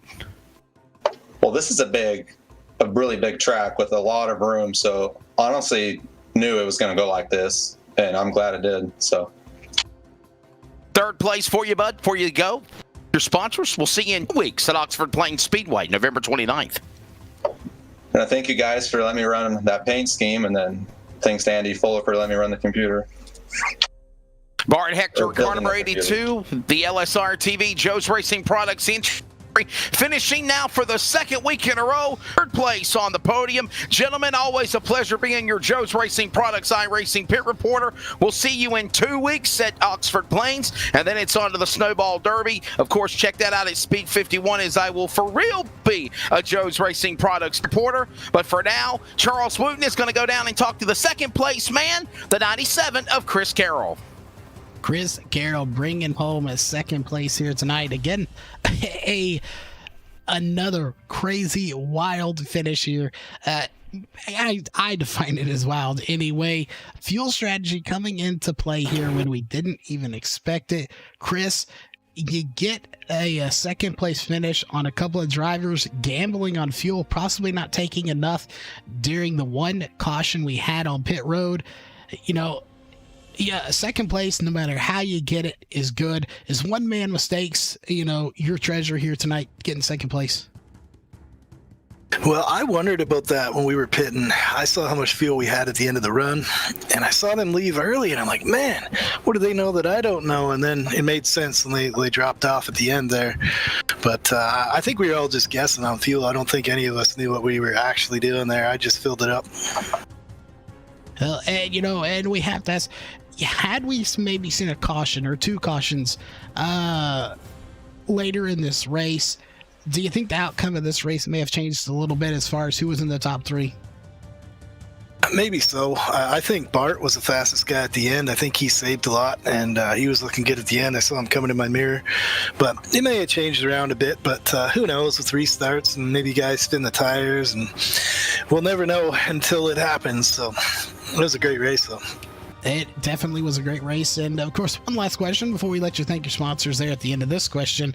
And that is next week, Oxford Plains, a little bitty, tiny little track. I like to call it the little go-kart track on iRacing, with some jumps in there as well in the infield.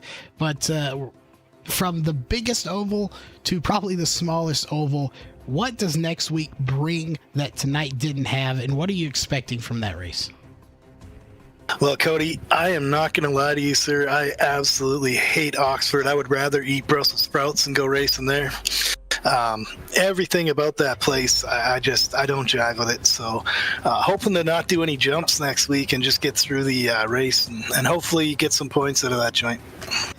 Well, eating little cabbage or going racing, I think I may have to go with the racetrack myself.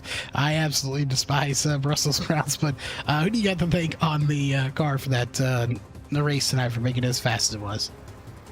I have to thank all my guys at A51 Pro, USAFirearms.com. They make our cars go fast, and I want to give a shout out to I think it was Cody there I hit, or Gorley. Was it Gorley? But I owe him an apology for that. I got in the back of him, and that was completely my fault. So it's Ryan Gorley. I apologize, sir. Well, there you have it. Your second place finisher, Chris Carroll, driver of that number 97 machine. And I believe, Greg, you have ran down the victory lane and caught up with our race winner here tonight, the 96 of Casey Garber.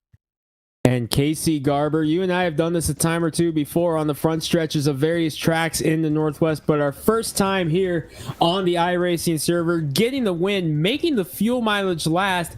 Was fuel mileage at any point a concern for you, or only when you started seeing what was going on around you? Yeah, I never even looked till I seen those guys going off, and then Bryce Clark actually asked how much fuel I had, and I was good to go. Well, Casey, tell us what goes through your mind as a driver when you're trying to track down the leader. You're in second. You're trying to figure a way out around him. And then all of a sudden, you see him run out of fuel. And you mentioned it a moment ago, you had not looked at the fuel gauge until that started happening. What was going through your mind there as you're trying to figure out, okay, do I have enough or do I not? Well, it was pretty hard to pass there, so I was kind of trying to run the middle there and protect the bottom, and I tried not to run over Caden as he was trying to get by Isaiah there too, so it's pretty tough to pass, but made it work. Is able to make it work here at Iowa. Casey, we're off next week, but in 2 weeks we head to the Oxford Plains Speedway. A lot of drivers compare this track that we head to a track here in the Northwest, Hermiston Raceway, and we have done a lot of laps there between you, myself, Bart, the rest of our team. We've all turned a lot of laps there and here over the course of the pandemic. Do you think all that extra seat time that has been put in this season is going to help you in 2 weeks? Well, we'll see how good the setup is. It's tough. That place is really just a bottom feeder track there, so if we get something that's loose up off, I think it'll make it good for racing. All right, Casey, your first career victory here in the iRacing.com Northwest Tour presented by Joe's Racing Products. Who do you got to thank? I just need to thank Coors Light and Garber's Garage. Keeping it real, Casey Garber, your winner here tonight at Iowa. Congratulations. Thanks.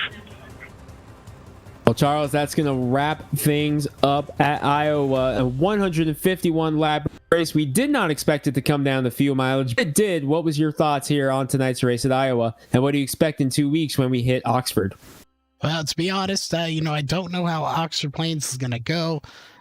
Tonight, caution-free. Again, technically not caution-free, but there was no caution due to racing incidents. So caution-free here tonight. Oxford Plains, a lot smaller of a track. I don't know if we're going to see that again next week, but what we do expect to see is more good racing. For reference, last year, Oxford saw a 170-lap green flag run, much like what we saw last week. 200 laps, the scheduled distance in 2 weeks when we hit Oxford. So looking forward to seeing it here in 2 weeks' time, but we've got next Sunday off. So until then, it's time to say goodbye. For Wesley Outland, our Joe's Racing Products pit reporter, and Charles Wooten here alongside me in the box and manning the cameras, I'm Greg Rentz. Thank you for tuning in to tonight's iRacing.com Northwest Tour presented by Joe's Racing Products, Joe's Racing 151 here from the cornfields of Iowa. We'll see you in 2 weeks when we go looking for lobster in Oxford. We'll see you in 2 weeks.